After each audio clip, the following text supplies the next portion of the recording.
So yan po, mga minamahal ko mga kapatid, yung inward. Inuna natin yung puso, mga minamahal. Naingatan mo ang iyong puso ng buong sikap sapagkat dinadaluyan ng buhay. Amen? Kaya po, mga minamahal ko mga kapatid, sa ating po mga kalalakihan, mga minamahal ko mga kapatid, tumingin lang tayo sa babae nang may pagnanasa. Mga minamahal ko mga kapatid, nagkakasala na tayo ng pangangalo niya sa ating mga puso. Amen? Tumingin ka lang na may masamang hangad, na may pagnanasa sa isang individual, ay nagkakasala na sa pangangalo niya yung mga puso. Amen? Amen? So madalit sabi, sino mang Kristiyano na hindi malinis ang puso, umarumi, hindi magmamana ng pangako ng Diyos. Amen? Maka-amen po ba tayo? So, mga minamahal ko mga kapatid, kaya kinakailangan ang puso natin, mga inibig ko, mga minamahal ay malinis. Sapagkat ito po ay dinadaluyan ng buhay. Amen? Isipan, mga minamahal ko mga kapatid, panguna, puso, pangalawa ay isipan. Basahin natin, mga minamahal, ang Proverbs chapter 21, verse 27. Pakibasa po. Dito sa Aklat ng Kawikaan, 21:27, ang hain ng masama ay karumal-dumal. Gaano pa nga, pagkakanyang dinadala na may masamang isip. Amen. Amen. God bless po sa pagkabasa ng salita na mahalapay. Nakikinig ba tayo? Gising po ba tayo? Amen. Praise God. Purihin ang ating pinakamahal na Panginoon. Hanghain ng masama ay karumal-dumal. Gaano pa nga pagka kaniyang dinadala na may masamang isip. So yung isip natin, mga minamahal, nagwa-wonder yan. Amen. Kung ano-anong pumapasok sa isip natin. Una, sa puso. So kinakailangan yung puso ay malinis sapagkat dinadaluyan ng buhay. At ikalawa po, ang isip. Kaya yung isip natin, kung ano-ano po ang pumapasok na masama, mga minamahal, itong pag-iisip, kanang masama sa iyong kapwa, yan po ay tinatawag, mga minamahal, na karnal. Amen? Pag-iisip, mga minamahal, lalo na po, kapag tayo po ay napapatingin sa mga bagay na hindi kaaya-aya, mga minamahal ko mga kapatid, pumapasok po ang karnal sa ating isip. Amen? Praise God. Ang isipan at ang isip, iniisip ay lagi, mga minamahal ko mga kapatid. Ang mga Kristiyano, mga minamahal, minsan ang inisip natin kung paano tayo magkakapera, kung paano tayo yayaman. Iniisip, mga minamahal, yung nasa sanlibutan. Amen? Dumarating yan sa punto, mga minamahal ko mga kapatid. Kaya minsan, mga minamahal, ang mga Kristiyano, ay, saka na lang ako magbibigay ng aking tithes and love offering. Saka na lang ako dadalo. Saka na lang ako sasamba. Mga minamahal, yan po yung isip na pumapasok sa ating isipan. Amen? Saka na lang ako magbibigay ng aking tithes and love offering. Meron pa namang Sunday. Meron pa namang Friday. Meron pa namang susunod na araw. Nagawain na mahal ang Panginoon. Yan po ang pumapasok sa ating mga isip. Mga minamahal, hindi po yan kabanalan. Amen? Hindi yan kabanalan, lahat magsabi ng amen.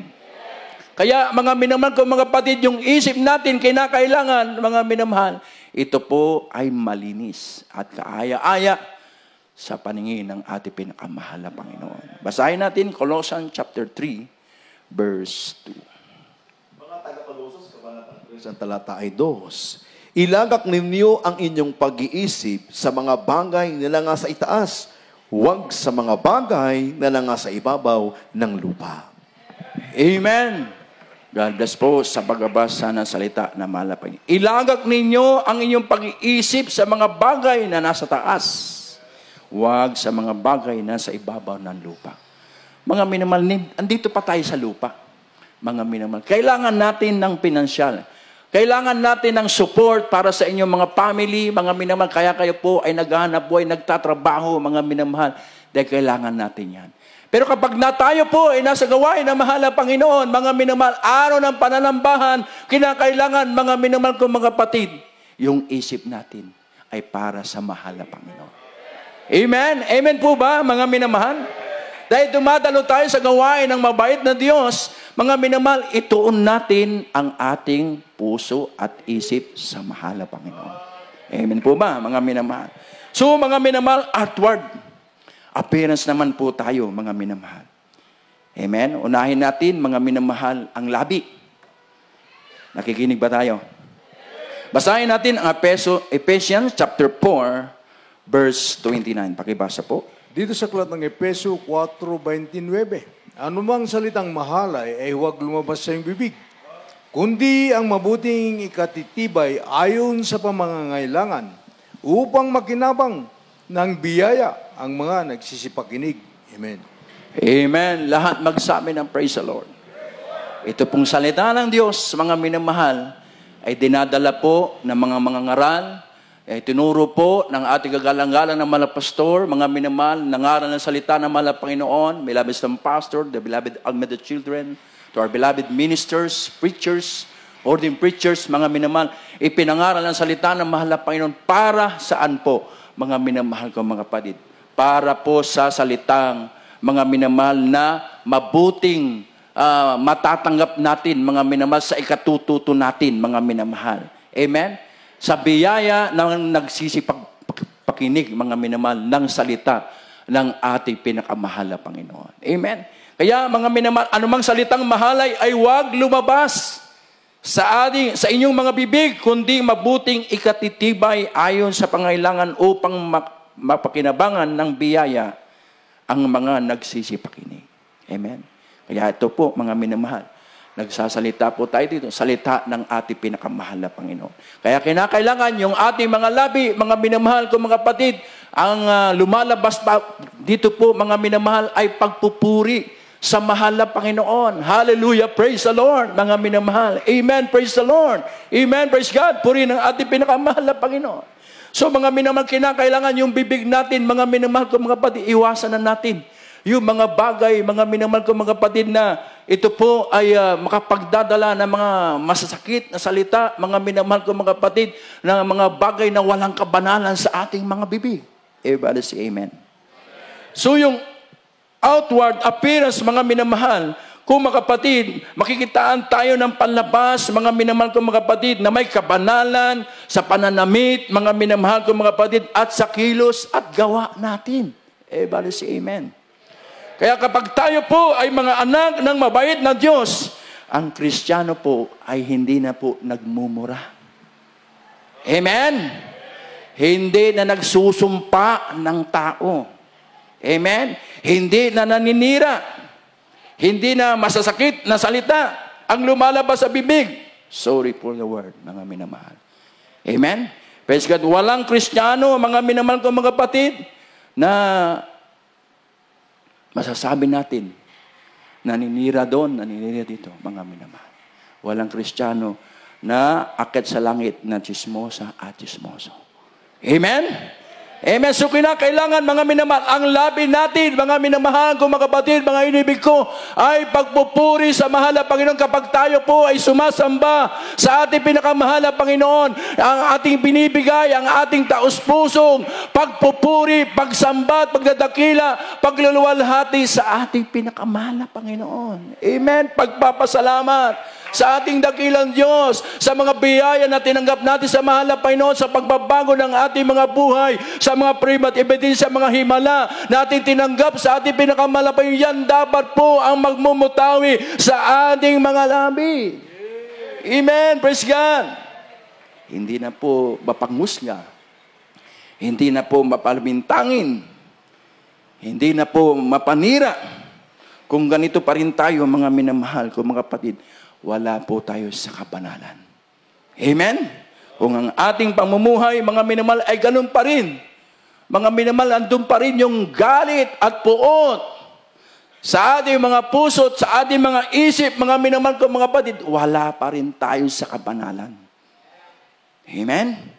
So, basahin natin 2 Peter chapter 2, o chapter 1, verse 7. Pakibasa po. Unang Pedro o ikalawang Pedro, kabanatang 1, ang talata ay 7. At sa kabanalan ay ang mabuting kalooban sa kapatid. At sa mabuting kalooban sa kapatid ay ang pag-ibig. Amen. God bless po sa pagbabasa ng salita ng mahal na Panginoon. Mga minamahal, huwag po kayong masaktan. Nagdadala lang po ako ng salita ng mahal na Panginoon. Amen. Praise God. Purihin ang ating pinakamahal na Panginoon. Kung Kristiyano ka na, mga minamahal, nabautismuhan ka na sa tubig, sa pangalan ng ating pinakamahal na Panginoon sa Kristo, mga minamahal, kinakailangan binago na tayong lahat. Amen? Mga minamahal, hindi ka na naninigarilyo. Hindi ka na umiinom ng mga alak, ng mga inumin ng mga lalasing. Hindi ka na drug addict, mga minamahal. Hindi ka na gumagamit ng mga pinagbabawal na gamot. Amen? Yan sabi ng Biblia, 2 Corinthians chapter 5, verse 17, mga minamahal, kahit kung sino man na kay Kristo, siya ay bagong nilamang. Ang mga dating bagay nagsilipas na, narito sila'y pawang naging mga bago. So tayo po, mga minamahal, ay binago na ng mabait na Diyos. Amen? Mula nang tayo'y mabautismuhan sa tubig sa pangalan ng ating pinakamahal na Panginoon sa Kristo, yung ating lumang pagkataon na iwan na po yun sa tubig. Kaya pag-ahon natin sa tubig, tinanggap natin ang bautismo in the name of Jesus, mga bagong nilalang na tayo. Amen? Wala na po dati, mga minamahal ko mga kapatid, kung nung araw, palamuro tayo kung ano-ano namumutawi sa ating mga labi, mga minamahal, wala na po yun. Binago na tayo ng mabait na Diyos, mga minamahal, na iwan na po yun. Kung yung tubig na yun, binautismo natin, tinapon na yun, malayo na yun. Wala na yun. Yung ating lumang pagkatao. Amen?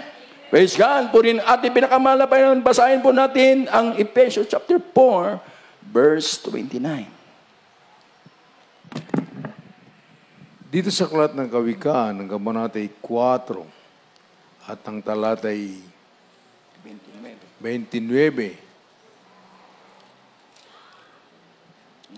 Wala. Epeso. Epeso 4:29, ganito.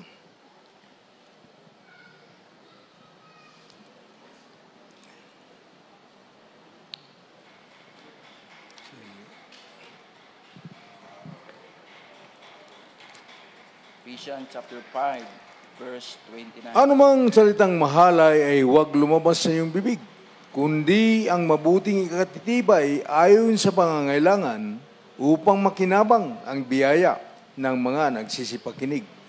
Amen. Lahat pagsabi ng praise the Lord. God bless pagbabasa ng salita ng mahal na Panginoon.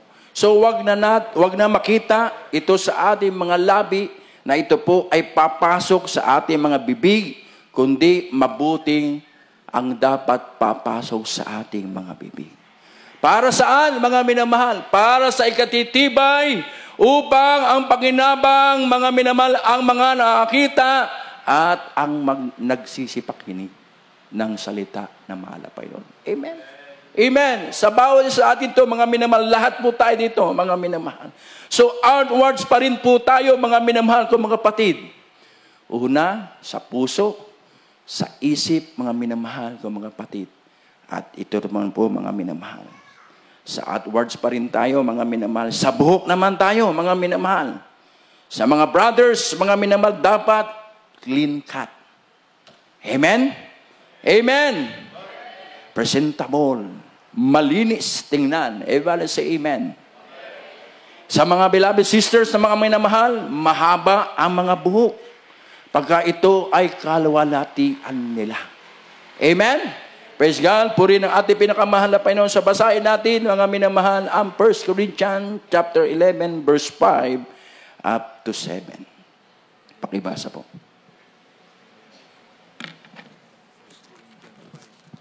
Unang mga taga-Korinto, kabanatang 11. 11, ang talata ay 5 hanggang 7. Datapwat ang bawat babaeng nananalangin o nanghuhula na walang lambong ang kanyang ulo, niwawalan ng puri ang kanyang ulo, sapagkat gaya rin ng kung kaniyang inahitan. Sapagkat kung ang babae ay walang lambong, ay pagupit naman. Ngunit kung kahiyahiya sa babae ang pagupit o pahit, ay maglambong siya. Sapagkat katotohanan, ang lalaki ay hindi dapat maglambong sa kanyang ulo. Pangalibhasay, larawan siya at kaluwalhatian ng Diyos, ngunit ang babae ay siyang kaluwalhatian ng lalaki. Amen. God bless sa pagabasa ng salita na mahal na Panginoon. Lambong. Yung buhok ng mga kababaihan, mga minamahal. Amen.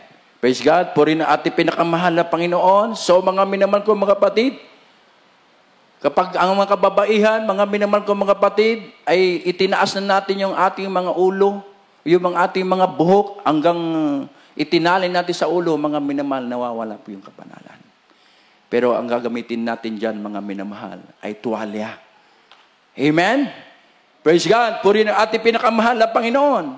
So, ang mga babaihan, mga minamahal, kinakailangan ay mahaba ang kanilang mga buhok. Amen? So, ang mga kalalakihan, mga minamahal, kinakailangan malinis, clean cut, mga minamahal kong mga kapatid. Amen? Praise God. Purihin ang ating pinakamahal na Panginoon. Sapagkat ito po, mga minamahal, ay kaluwalhatian ng bawat isa sa lalaki at babae. Amen? Amen? So mga minamahal, hindi naman po pwedeng yung mga babaihan, ang kanilang buhok ay talaga namang sumasayad na sa lupa. Hindi po ganoon. Amen? Amen? Hindi po sobrang haba. Meron po tayong mga choir leaders na sila po ang mga gumugupit sa mga buhok, mga minamahal ko mga kapatid, na sila po ang binigyan ng mga authority, mga minamahal na maglinis sa mga mahabang buhok, mga minamahal, kinakailangan. Ito po ay nandito po sa ating mga baywang, mga minamahal ko mga kapatid. Amen? Amen. Praise God. Purihin ang ating pinakamahal na Panginoon. Kaya kung save ka na, mga minamahal, maiksi ang buhok mo, mga minamahal, at hindi humahaba, wala pong problema doon. Alam ng mabait na Diyos yun. Amen? Amen. Yung buhok ng mga kababaihan, mga minamahal, kapag nasave tayo, nasave kayo, mga minamahal, kung mga kapatid, talagang ganun na talaga yung buhok ninyo, mga minamahal, hindi na humahaba. Ang mahal na Panginoon po, ang nakakaunawa nun. Amen. Praise God. Purihin ang ating pinakamahal na Panginoon. Kaya po, mga minamahal ko mga kapatid, pero pag maiksi ang buhok mo, sa sisters, mga minamahal, pahaba ng kaunti, putol uli, mga minamahal, hindi po tama yun. Amen. Kinakailangan, mga minamahal ko mga kapatid, ang Diyos natin ay kaayusan. Amen. Kaya tayo po ay mamuhay ng maayos sa harapan ng ating pinakamahal na Panginoong Jesucristo. Amen? Sa mga kalalakihan, mga minamahal, kinakailangan presentable tayo. Wala tayong mga biguti kapag sasamba tayo sa mahal na Panginoon. Amen? Kinakailangan malinis, mga minamahal, sa harapan ng ating pinakamahal na Panginoon. Nagsabi ng praise the Lord. So basahin natin Deuteronomy chapter 22, verse 5.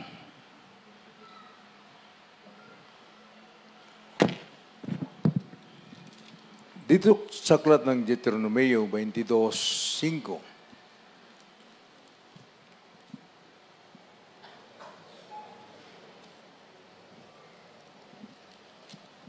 Deuteronomy chapter Ang babae huwag manamit ng naukol sa lalaki. Niyang lalaki ay magsuot ng pananamit ng babae.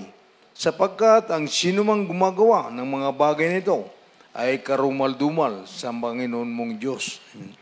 Amen. God bless sa pagbabasa ng salita na mahal na Panginoon. Oh? Napakalinaw po, mga inibig ko. Ang babae huwag mananamit ng nauukol sa lalaki.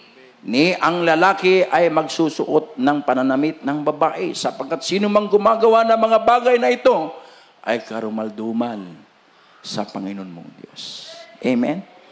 So hindi po rin, mga minamahal ko mga kapatid, mga minamahal ko mga kapatid, tayo susunod sa uso. Alam mo mga minamahal, nasa sanlibutan pa tayo, mga minamahal. Kaya, lalo na po yung mga estudyante, yung mga nag-uopisina, mga minamahal. Nakakarinig yan, mga minamahal ko mga kapatid, na mga salita, oh, losyang ka na. O mahaba na ng buhok mo, wala ka namang kuriti, mga minamahal. Ang sabi dito, mga minamahal, hindi rin po tayo pwedeng sumunod sa uso. Mga minamahal, kinakailangan, wala na tayong kwentas. Mga minamahal, wala na tayong mga singsing, wala na tayong mga minamahal, mga kulay-kulay. Mga minamahal sa ating mga kinukulay, sa mga buhok, mga minamahal kong mga kapatid. Amen? Yun po ay mahalay yun, mga minamahal. Wala po yun sa kabanalan. Mga minamahal kong mga kapatid. Kaya ang gagawin natin, mga minamahal, kinakailangan na sa kabanalan tayo palagi, mga minamahal, ang sabi ng Biblia, mga minamahal, para maunawaan natin ang salita ng ating pinakamahal na Panginoon. Basahin natin ang 1 Timothy chapter 4, verse 8. Pakibasa po. Unang Timoteo, kabanatang 4, ang talata ay 8. Sapagkat sa pagsasanay ng katawan ay may kaunting pakinabang, ngunit ang kabanalang sa lahat ay masisihan na tayo doon. Amen. Amen. Lahat magsabi ng praise the Lord. So, mga minamahal ng kabanalan ay masisihan na roon. So, pakikinabangan na may pangako sa buhay na ito at sa darating, mga minamahal. Yan po ang ibig sabihin niyan. Sa lahat ay pakinabang sa kasalukuyang buhay at sa buhay na pangwalang hanggan, mga minamahal. Amen? Sa atin ay namumuhay tayo ng kabanalan. Iba talaga, mga minamahal, na sa atin, mga minamahal ko mga kapatid, dito sa Jesus Miracle Crusade International Ministry, mga minamahal ko mga kapatid, sapagkat nalalaman natin ang tamang pagsunod sa kalooban ng ating pinakamahal na Panginoon. Amen? Praise God, purihin ang ating pinakamahal na Panginoon. Kaya po, mga minamahal ko mga kapatid, basahin natin ang 2 Timothy chapter 3, verse 12. Malapit na tayo magtapos. 2 Timothy chapter 12, verse 12. Dito sa aklat ng 2 Timoteo, ang kabanatay 3:12.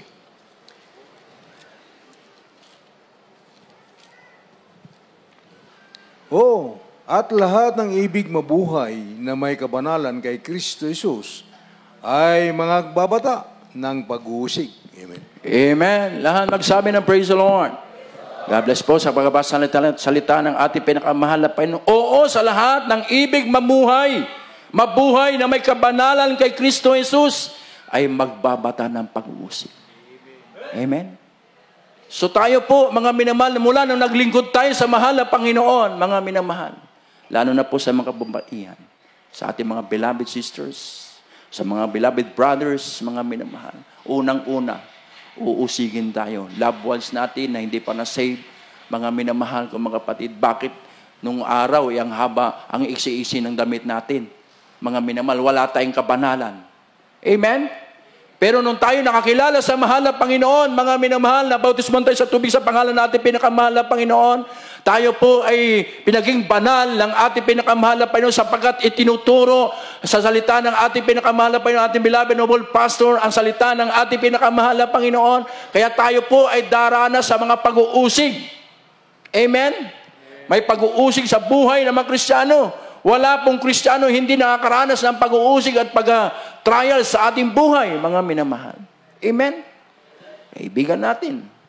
Labas natin.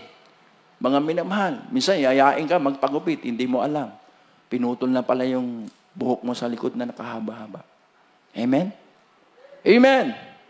Kaya, mga minamahal kong mga kapatid, nakakaranas po ng pag-uusig ang mga anak ng Diyos, mga minamahal. Kaya sabi ng Bible, mga minamahal ko mga kapatid, basahin natin ang 1 Corinthians chapter 10, verse 13.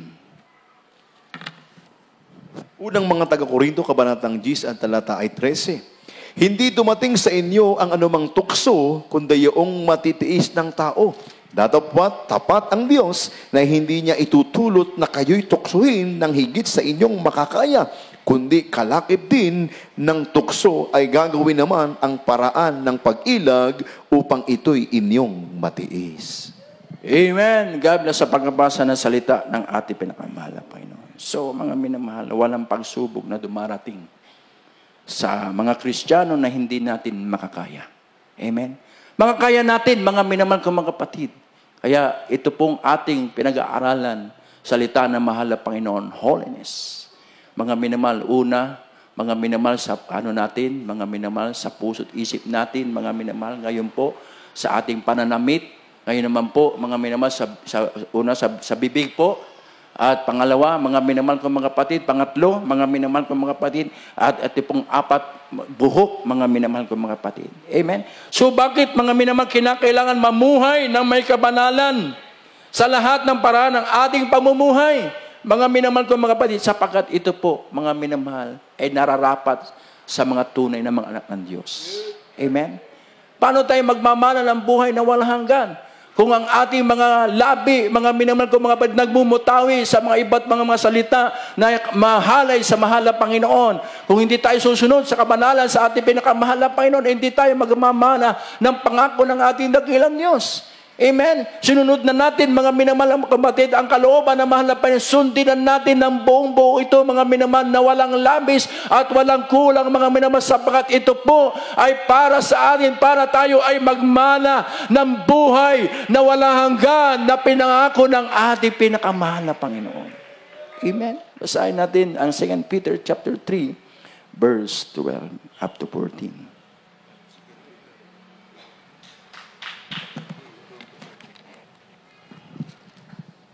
Dito sa Aklat ng Ikalawang Pedro, ang kabanatay 3 at ang talatay 12 hanggang 14. Yan. Na ating hinihintay ang pinakananasa, ang pagdating ng karawan ng Diyos, na dahil dito'y ang sangkalangitan ay nagniningas, ay mapupugnaw, at ang mga bagay sa langit ay matutunaw sa matinding init. Ngunit ayon sa kanyang pangako, ay naghihintay tayo ng bagong langit at ng bagong lupa na tinatahanan ng katwiran. Kaya nga, mga minamahal, yamang tayo nagsisipaghintay ng mga bagay nito, ay pagsikapan ninyong masumpungan kayo sa kapayapaan na walang dungis at walang kapintasan sa paningin niya. Amen. Amen. Lahat magsabi ng praise the Lord. So napakalinaw po, mga minamahal ko, mga kapatid. Yung ating ginagawang paglilingkod sa mahal na Panginoon. Kinakailangan habang tayo naghihintay, ay masumpungan tayo na may kabanalan. Amen? Lahat ng bagay sa kabanalan, mga minamahal ko mga kapatid, kaya po pagsikapan nating masumpungan tayo, mga minamahal sa kapayapaan na walang dungis, walang kapintasan sa paningin ng ating pinakamahal na Panginoon. Amen? Kaya kinakailangan tayo po ay maging banal, mga minamahal. So iba tayo, mga minamahal ko mga kapatid, dito sa salita ng mahal na Panginoon, dito sa gawain ng Jesus Crusade International Ministry, tayo po ay naturuan, mga minamahal ko mga kapatid, habang tayo natuturuan ng salita ng mahal na Panginoon, ay pinangaral ang ating kagalang-galang evangelista, Willis Rad Almeida, mga minamahal ko mga kapatid, in time, proud and loving God, mga minamahal, isinamuhay natin, ipinamuhay natin ang kabanalang ito, mga minamahal ko mga kapatid, kaya tayo naghihintay sa pagbabalik na mahal na Panginoon. Kapag dumating ang mahal na Panginoon, sumusunod tayo, mga minamahal, sa utos na mahal na Panginoon, isang tiyak na bagay, magmamana tayo ng buhay na walang hanggan, mga minamahal. Kaya po, mga minamahal ko, mga kapatid, sa sanlibutan, mga minamahal, hindi sila pwedeng may kapayapaan kahit walang kabanalan. Amen? Pero kapag ang Kristiyano, mga minamahal ko, mga kapatid, hindi ka magkakaroon ng lubos na kapayapaan kung wala sa iyo ang kabanalan. Amen? Amen? Dahil Kristiyano na tayo, mga minamahal ko mga kapatid, yung mga awit, mga minamahal ko mga kapatid na ginagamit na mahal na Panginoon. Amen? Kapag tayo ay hindi nakapagdamit ng kaaya sa mahal na Panginoon, tayo po, mga minamahal, nakukumbik tayo. Amen po ba? Nakukumbik tayo, mga minamahal ko mga kapag tayo mga Kristiyano, mga minamahal ko mga sinusunod natin, ang kalooban ng mahal na Panginoon, mga bagay na hindi natin nagagawa yung kalooban ng ating mahal na Panginoon. Nakukumbik tayo. Amen? Kaya tayo po, mga minamahal ko mga kapatid, sa ating po mga ginagawang paglilingkod sa mahal na Panginoon, kinakailangan sundin nating masikap ng buong puso, buong isip, buong kaluluwa. Mga minamahal na paglilingkod sa mahal na Panginoon, gawin natin, mga minamahal ko mga kapatid, kinakailangan may kabanalan tayo, mga minamahal, sapagkat ito po ang kailangan, mga minamahal, ng bawat sa atin para tayo po ay magmana ng buhay na walang hanggan. So, iwan ko po sa inyo, mga minamalang katagang ito, mga minamahal ko mga kapatid, we serve today the flesh or spirit. Amen? Basahin natin, mga minamahal, ang 1 Timothy chapter 4, verse 8. At isunod po ang last verse dito sa Hebrew chapter 12, verse 14. Unang Timoteo, kabanatang 4, ang talata ay 8.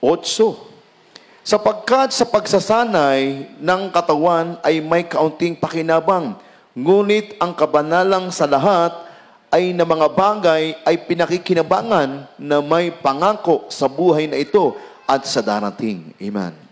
Amen. Praise God. Purihin ang ating pinakamahal na Panginoon. May pakinabang sa buhay natin, sa darating, mga minamahal. Alam po pa yung darating. Pag nadatnan tayo ng mabait na Diyos, mga minamahal, mga inibig ko, na tayo po ay nandoon sa tamang pagsunod sa kalooban ng mahal na Panginoon. Ito po yung pangako ng mahal na Panginoon. Yung buhay na walang hanggan sa mahal na Panginoon. Amen. Ngunit ang kasalanan sa lahat ng Espiritu ay pakinabangan. Kailan at hanggang saan, mga minamahal, na may pangako sa buhay, mga minamahal, na ito, now na darating eternal life, mga minamahal, in heaven. Amen? Kaya walang lugi. Yung ating ginagawang paglilingkod sa mahal na Panginoon, susunod lamang tayo. Amen? Mamuhay tayo, mga minamahal ko, mga kapatid, ng ayon sa kalooban ng ating pinakamahal na Panginoon. May pangako ang mahal na Panginoon, eternal life in heaven. Amen? Pakinabang, mga minamahal, yung ginagawa nating paglilingkod. Kaya nga tayo dumadalo sa gawain ng mahal na Panginoon para ating maunawaan ang salita ng ating pinakamahal na Panginoon kung paano tayo, mga minamahal ko, mga kapatid, makakarating sa pili ng mahal na Panginoon. Kailangan nating sundin at gawin. Amen? Praise God. Basahin natin ang last verse dito po sa Hebrew chapter 12, verse 14. Dito sa aklat ng Hebrew, kabanatay 12, ang talatay 14, sundin ninyo ang kapayapaan sa lahat ng mga tao at ang pagpapakabanal na kung wala ito'y sinuman ay di makakakita sa Panginoon. Amen. Amen. God bless sa pagbabasa ng salita ng mahal na Panginoon. Amen. Kaya napakalinaw po, mga men, sundin ninyo ang kapayapaan sa lahat ng mga tao at sa pagpapakabanal na kung wala ito'y sinuman ay di makakita sa Panginoon. Amen. Kung wala ang kapayapaan sa iyong kapwa o pamilya, mga minamahal, sa iyong paglilingkod, kundi ipamuhay ang kabanalan, mga minamahal, hindi natin makikita ang mahal na Panginoon. Amen? So kinakailangan, mga minamahal ko, mga kapatid, makita sa atin, mga minamahal, makikita natin, mga minamahal, sa ating paglilingkod, mga minamahal, sa bawat sa atin, mga minamahal, na sinusunod natin ang kalooban ng mahal na Panginoon sa pamumuhay, na may kabanalan sa pananamit, sa buhok, mga minamahal, sa mga salita, mga minamahal ko, mga sa ating mga iniisip, mga minamahal, ito ang ating kailangan, mga minamahal ko, mga kapatid, habang tayo naghihintay sa pagbabalik ng ating pinakamahal na Panginoon. Kapag nagawa natin ito, mga minamahal, isang tiyang na bagay, mga minamahal, makikita natin ang mahal na Panginoon. Magmamana tayo ng buhay na wala hanggan. Palakpakan natin ang ating pinakamahal. Awitan natin ang ating pinakamahal na Panginoon. Ating pong awitin, mainipig yung salamat, O Diyos. Minsan, mga minamahal, parang mga minamahal, napakahirap sundin, mga minamahal ng kalooban ng malapit. Pero habang tayo humingi ng habag sa mabait na Diyos, mga minamahal, andyan ang mahal na Panginoon na gumagabay at tumutulong sa atin upang mapagtagumpayan natin, mga minamahal ko, mga kapatid. Ang mga bagay, mga minamahal, ang pagsubok natin dinana sa ating mga buhay. Hallelujah.